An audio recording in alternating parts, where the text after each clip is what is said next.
So now we have the manual pulled up, and like I said, there's a few pages that John and I felt were pretty important to go over, and we'll just go over those few right now. So I'm just going to go straight to those pages rather than scroll through it.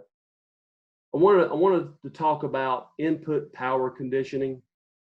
John and I are going to host a webinar next week, which is basically a shortened version of the in-person full-day seminar we do about 3 times a year. And we'll talk a little bit more, quite a bit more about input power conditioning. But these 520 drives, in fact, none of our component class drives, our PowerFlex 4s, 40s, 520s, none of those drives have a DC link choke in them. So we highly recommend the installation of a line reactor in front of these drives. If you can, this is in the manual. So if your transformer feeding these drives is greater, as you can see my mouse or my highlight here, if the transformer feeding these drives is greater than 120 kVA, we basically recommend at least a line reactor installed. So I wanted to emphasize that, and again, we'll go into more detail. There's actually a separate installation guideline book that's got all of our drives in it and the guidelines for those drives, but just wanted to say that for now. And again, feel free to sign up for our webinar next week. John will be hosting it, and he and I both are going to tag team on it because it's about a 2-hour long webinar.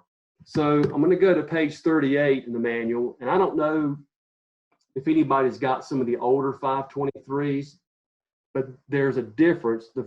The original 523 we call now Series A did not have an analog output. And that was one of the requests that we made to Rockwell, and a lot of customers made to Rockwell. It would be nice to add a analog output to it. So they did, and they came out with the Series B.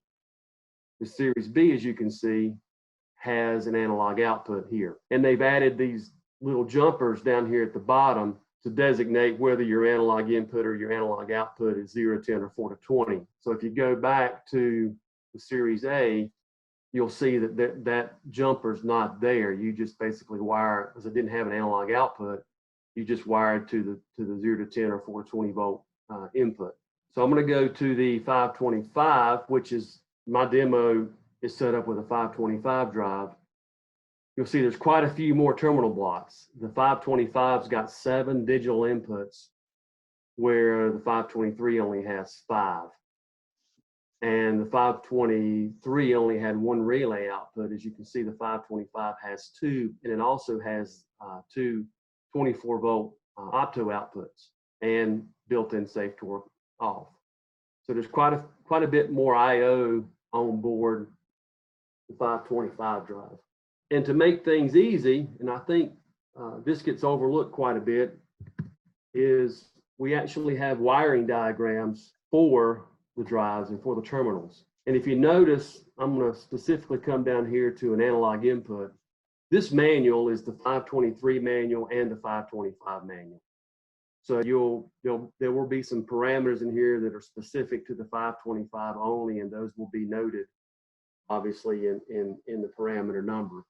But for an analog input, for instance, you can see here this unipolar 4 to 20 milliamp input for the 523 Series A and the 525. There's the terminals for it, terminals 14 and 15.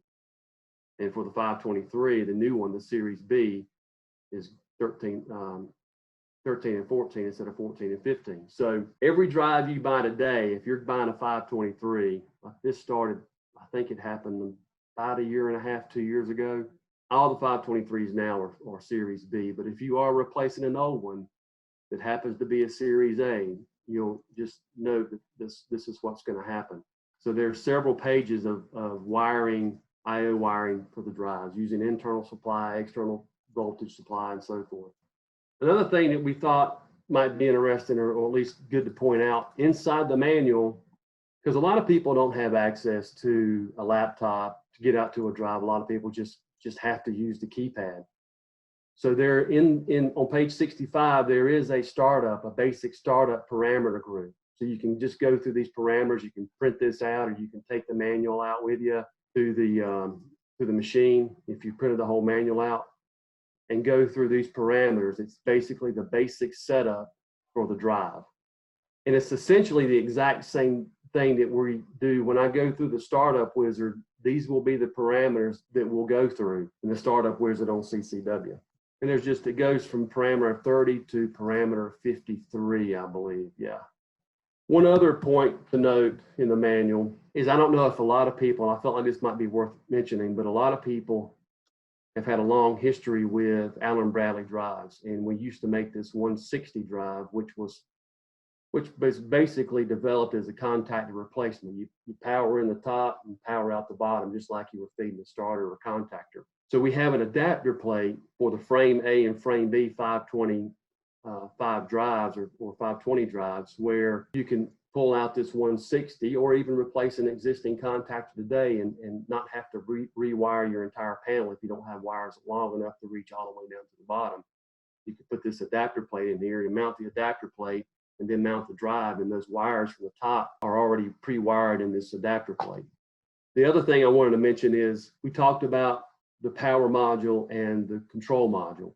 If you're a customer who has a lot of these drives in your facility, you may have a lot of different sizes. So you may not want to stock all the drives. Maybe you stock a power module for each size. So here's the power modules themselves for the various size drives. And then on top of that, maybe you stock a control module for the drive as well. So you don't have to replace it. If the control module goes bad, you just pull the control module off the shelf and slap it in on the new drive. Of course, it'll need to be reprogrammed or programmed. And I'm assuming if the old control module is bad, you probably can't pull the program out of it unless you've saved it some other means. I will mention, and I forgot to mention this earlier too, back in the virtual brochure, the control module is the exact same no matter what size drive you have. So if you buy a control module, it'll work from 0.5 horsepower to 30 horsepower. It's the exact same. Furthermore, if you have a 523 and you say, well, you know, I really need to, we're going to implement safety and I'm going to put safe torque off on here. You could simply purchase a 525 control module and put it on that old 523, take the 523 control module off and put it on, put 525 on, and you've now made that a 525 drive. So you've added safe torque off. So just kind of food for thought. And the same thing with the 527. If you decide that you want to program in motion or something, maybe you're using network safety, because the 527 can have network safety. You could do the same thing with the 527 control module. Just food for thought if that's ever a need. And again, there's some accessories and things like that here and some spare parts.